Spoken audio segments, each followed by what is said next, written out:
As the wagon rumbled along the muddy road, Maria Baumgartner, the new maid, arrived at the remote farmstead. Surrounded by dense, silent trees, the farmhouse loomed like a forgotten relic. The wind whispered warnings, but she couldn't hear them yet. Little did she know, this place would soon reveal its dark secrets, and not everyone would leave. Maria stepped off the wagon, her heart thumping as the driver handed her bag and grumbled a warning about the eerie place she was about to enter. But the farm felt still, almost too still. Victoria greeted her with a strained smile, the words, "Welcome to Hinterkaifeck," slipping from her lips with a slight tremor. Maria's journey into terror had just begun. The morning after Maria's arrival, Victoria stepped outside to fetch water. But what she saw stopped her dead in her tracks. Footprints in the snow leading to the house, yet none leading away. She stared at the prints, uneasy, her breath visible in the cold air. Someone had been here. But where had they gone? That night, young Cecilia awoke to the sound of footsteps above her. Slow, deliberate steps echoed from the attic. Steps that were not her own. She pulled the blanket tighter around her small frame and whispered to her mother, "Mama, there's someone in the attic." Victoria, weary and unsettled, dismissed it as the wind. But the night was far from over. Later that day, Andreas Gruber noticed the barn door was wide open. Inside, he found something even more unsettling. A newspaper. A newspaper he had never purchased. It had traveled miles from Munich, a mystery from another world delivered right to his doorstep. Someone had been here, and they were watching. Victoria couldn't shake the feeling that she was being watched.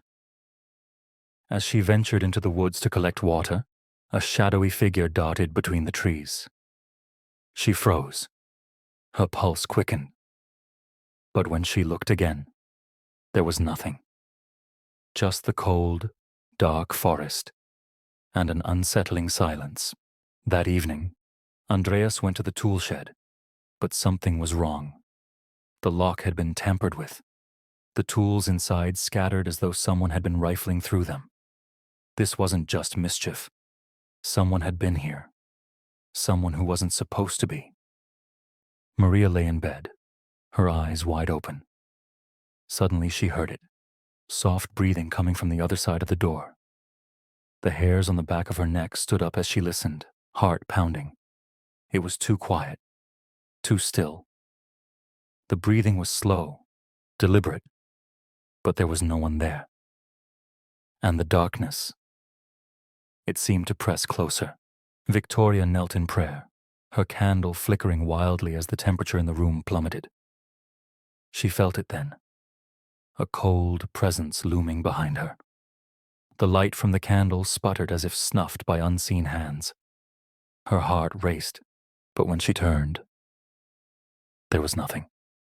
And yet she knew she wasn't alone. Cecilia Gruber stood in the kitchen, confused. The keys to the house were gone. Where had they gone? Who had taken them? No one could answer. But as she stared into the empty space where they once rested, a feeling of unease crept over her. The house was changing, and not for the better. Baby Joseph awoke in the dead of night, his cries cutting through the silence. Victoria rushed to his side, but his eyes were fixed on the ceiling, pointing at something invisible. His tiny voice quivered as he spoke. "Man up."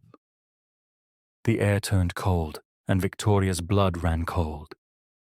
Who or what had he seen? The next morning, Victoria was greeted by a circle of crows, gathered unnaturally near the well. Their beady eyes fixed on her, not moving as she approached. The wind had stopped. The world had fallen silent. It felt as though the earth itself was holding its breath. Something terrible was about to happen.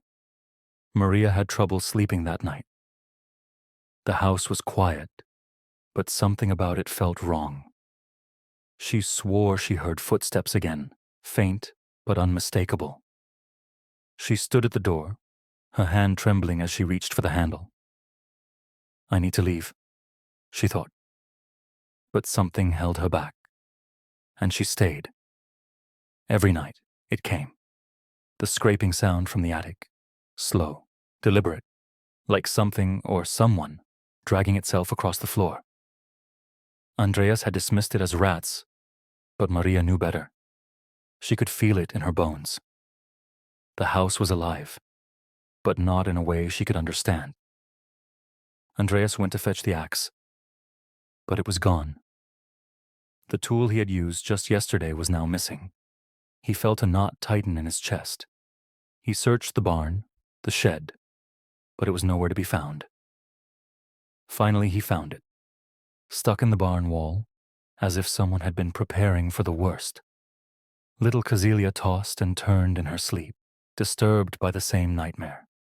She whispered, "There's someone in the house." Victoria pulled her close, but Casilia's gaze never left the ceiling.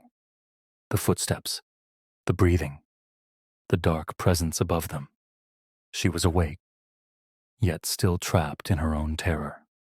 That morning, Maria discovered a muddy boot print in the kitchen, right inside the door. But there were no tracks leading outside. No one had entered the house, but someone had been there, and they had left their mark. Victoria found a note tucked beneath the door, a warning without a name. "You are not alone in that house." She shuddered, heart racing. Who had left it, and why? She tucked it away, but her thoughts lingered. Someone knew what was coming. That night, the barn door creaked open by itself. The wind whispered, but there was no storm.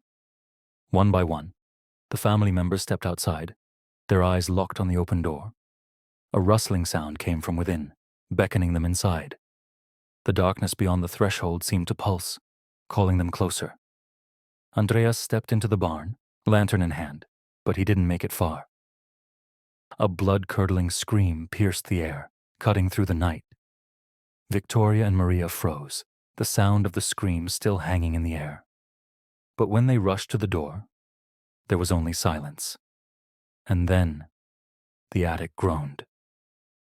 Andreas entered the barn cautiously, his lantern casting long shadows on the floor. But before he could react, a rusty axe came crashing down, striking him with brutal force. The shock of the blow echoed through the barn as his body crumpled to the hay, blood staining the earth beneath him. The attacker was quick, precise. This was no accident. Victoria heard the muffled thud from the barn and rushed toward it, her heart racing. Before she could even scream, the axe found her. A sharp, crushing blow to the head, her vision blurred as she staggered back. She fell to the ground, struggling to breathe. But the killer wasn't done. He moved in for the kill, unhurried, methodical. Cecilia Gruber, the elderly matriarch, was the next to enter the barn, calling out to her daughter. But her voice was cut short as she saw the carnage. She barely had time to scream before the axe swung down, striking her skull with savage force. Her body crumpled beside her daughter's, her final breath mingling with Victoria's as they lay together in the hay. Victoria's body trembled in her last moments, her eyes finding her mother's lifeless form. Tears mixed with blood as she reached out, but her strength faltered. Her vision blurred, and the oppressive weight of the death surrounding her closed in. The killer stood over her, an axe in hand, ready to silence her forever. The horror was final.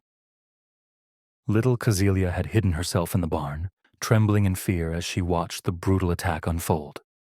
Her heart pounded in her chest as the killer's footsteps neared her hiding spot. She dared not breathe, her tiny hands covering her mouth to stifle the cries. The darkness seemed to grow around her until her small body was pulled from the hay, dragged by her hair into the open. Young Casilia kicked and screamed, fighting desperately for her life. But the killer was relentless. Her body was battered, her little fists unable to ward off the blows. The axe swung again and again until the world around her went black. Her fragile life was snuffed out, leaving only the echoes of her fear in the barn. Inside the farmhouse, Maria and baby Joseph remained oblivious to the carnage unfolding outside. But in the stillness of the night, the house felt too quiet, too empty. The shadow of something unseen watched over them. And as the air grew heavy, the wind outside began to howl, like the last breath of a dying world. Maria was still in bed when she heard the sound of footsteps, slow, deliberate, approaching. Her heart raced, her body frozen with fear. Then, the axe came down. The world went dark as the heavy blade sank into her flesh. The farmhouse, once a place of refuge, now became a tomb of silence. Baby Joseph's cries were the last sounds in the house. His cradle rocked gently, as if moved by unseen hands, but no one was left to answer his call. The killer lingered over him, watching the tiny life flicker out with a final, merciless blow. The silence in the house deepened. The life drained from every corner of the home. The murders were over, but the horror did not leave. The killer, instead of fleeing, remained in the house. For days the farm was still, quiet, eerie. The animals were fed, the fires kept burning, and yet the house was no longer a home. It had become a prison for the living and the dead alike. Despite the murders, the farm animals were still cared for. The cows were milked, the chickens fed. The sound of hooves and clucking echoed through the barn, but there was no sign of life. The workers on the farm were gone, yet the animals remained under the control of an unseen hand. One night, a traveler passing the farm noticed a faint light through the windows, a lantern flickering in the distance. He thought it was someone in the house, but as he stared, the light flickered out abruptly, vanishing into the night. Something was still here, watching from the shadows. As the days passed, visitors came to the farm, neighbors, a postman, but there was no answer at the door. The house was silent, unnervingly so. No one had seen the Grubers for days, and the air around the farm grew thick with dread. Something terrible had happened, but no one dared enter. The silence was deafening. No voices, no laughter, no movement. The animals no longer called out, and the wind seemed to avoid the farm. The villagers began to notice the stillness, a silence that felt unnatural, like the world itself was holding its breath. Something had changed at Hinterkaifeck. Something was waiting. Concerned neighbors gathered, led by Lorenz Schlittenbauer, to investigate. They arrived at the farm, cautiously approaching the dark, empty house. The barn doors creaked open. The wind whispered their names, urging them to leave. But Lorenz, determined, stepped forward, the others close behind. As the men stepped inside, the air hit them first, a stench of decay that filled their lungs and made their stomachs churn. The barn was filled with bodies, the Grubers, lifeless and broken. Horror spread through the group like wildfire. The farm, now a graveyard, had taken its toll on everyone who entered. The search party ventured into the house, their lanterns flickering as they moved.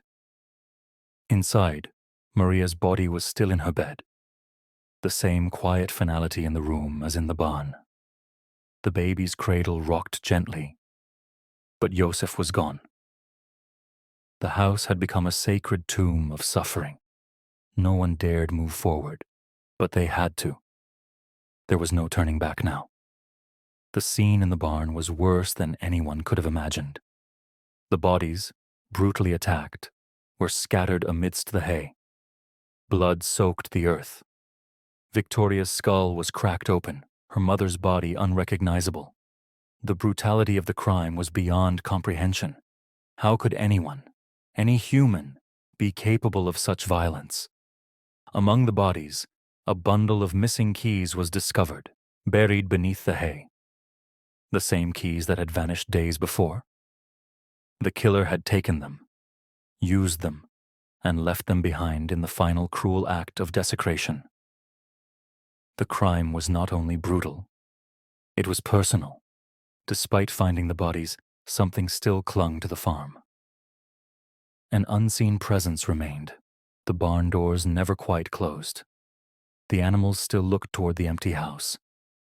The killer had not just taken lives, they had taken the very soul of Hinterkaifeck, and it would never be the same.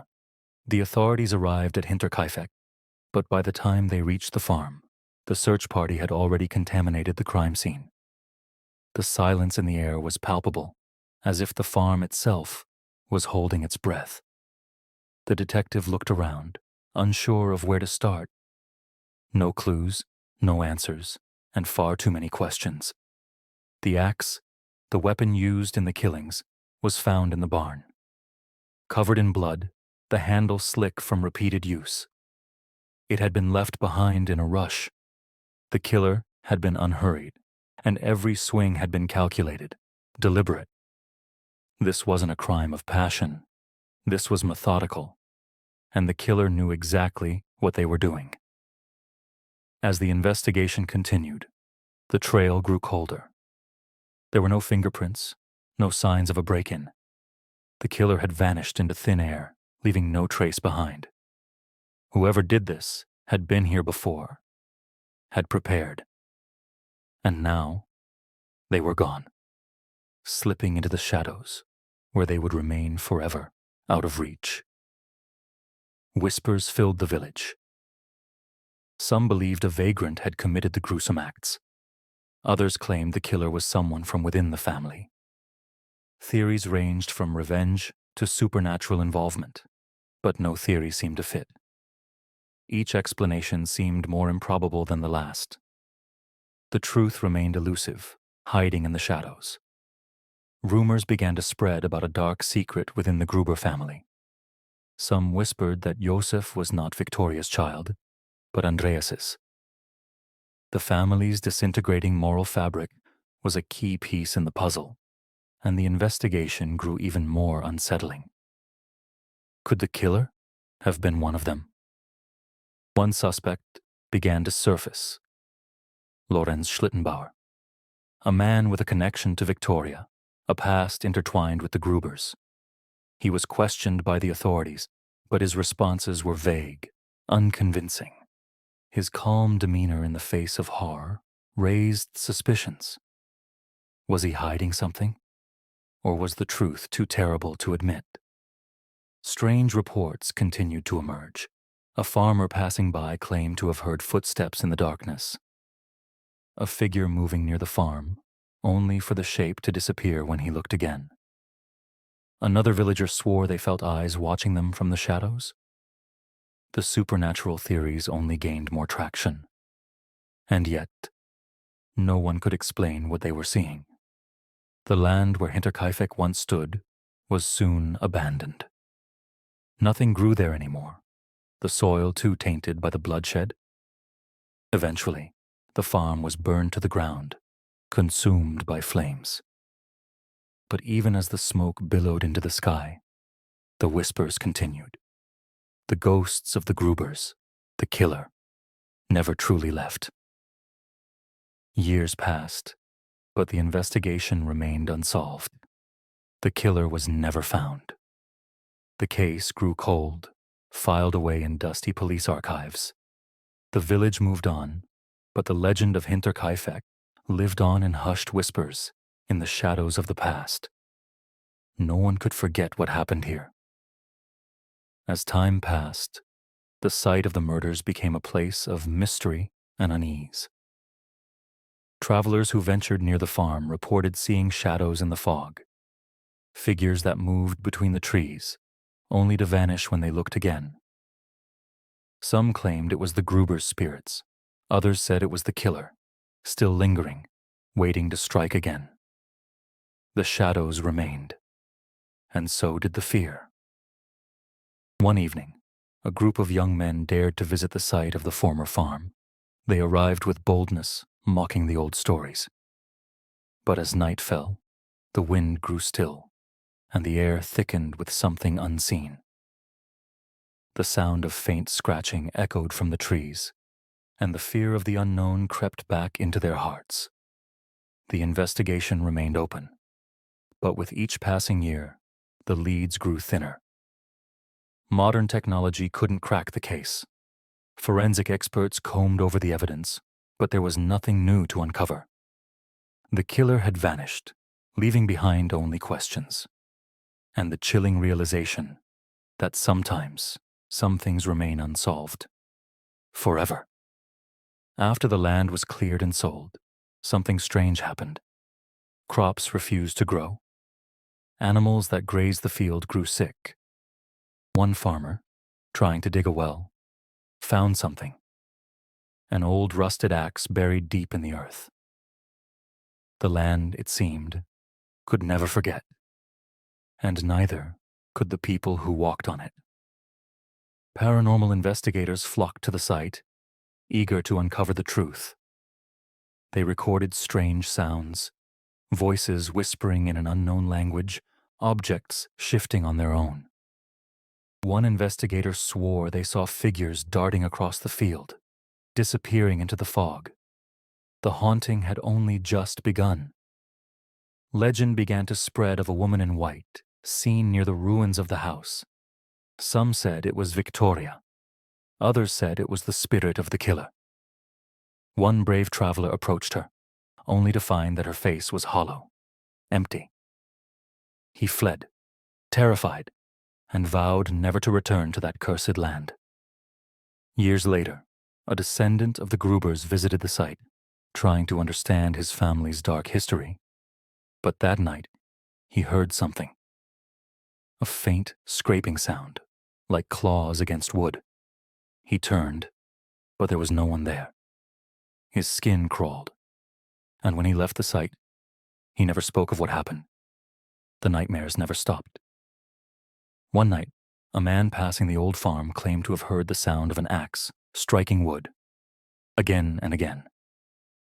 But when he looked toward the barn, there was nothing. No one. Just silence. And yet, the sound continued in his mind, echoing through the night. The barn's silence was louder than any noise could be. An old villager, one of the last to see the Grubers alive, spoke of the events years later.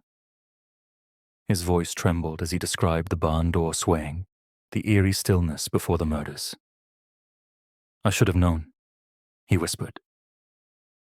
"I felt it. Something was wrong." His words hung in the air, haunting, unsettling, and full of regret. Despite the years that passed, theories about the murders continued to evolve. Some said it was a drifter, a wanderer passing through. Others believed it was a family member, driven by madness or jealousy. But in the end, the truth remained elusive. A final piece of the puzzle that would never fit.